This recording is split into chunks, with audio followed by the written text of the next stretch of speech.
మరోసారి భారీగా మావోయిస్టులు లొంగిపోయారు. ఛత్తీస్గఢ్లోని కాంకేర్, నారాయణపూర్ జిల్లాలకు చెందిన 71 మంది మావోయిస్టులు లొంగిపోయారు. అయితే లొంగుబాటును ధృవీకరించారు బస్తర్ ఐజీ సుందర్ రాజ్.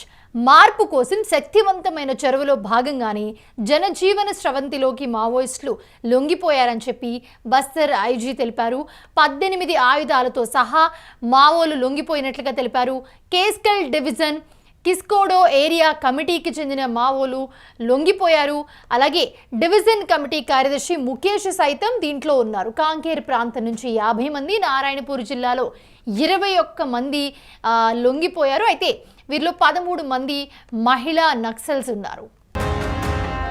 రైట్, ఒకరు కాదు ఇద్దరు కాదు 71 మంది మావోయిస్టులు లొంగిపోయారు. ఛత్తీస్గఢ్లోని కాంకేర్, నారాయణపూర్ జిల్లాలకు చెందిన 71 మంది మావోయిస్టులు లొంగిపోయారు.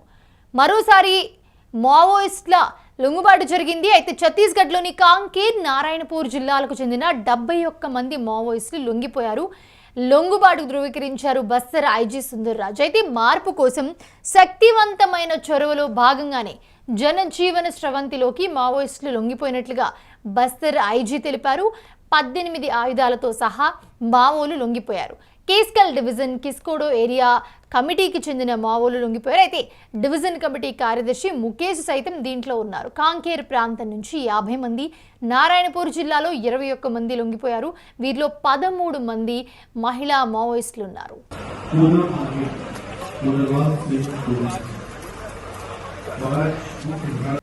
రైట్, ఒకరు కాదు ఇద్దరు కాదు 71 మంది మావోయిస్టులు లొంగిపోయారు. ఛత్తీస్గఢ్లోని కాంకేర్, నారాయణపూర్ జిల్లాలకు చెందిన 71 మంది మావోయిస్టులు లొంగిపోయారు.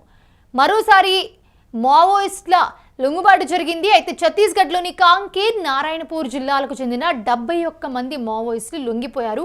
లొంగుబాటు ధృవీకరించారు బస్తర్ ఐజీ సుందర్ రాజ్. అయితే మార్పు కోసం శక్తివంతమైన చొరవలో భాగంగానే జనజీవన స్రవంతిలోకి మావోయిస్టులు లొంగిపోయినట్లుగా బస్తర్ ఐజీ తెలిపారు.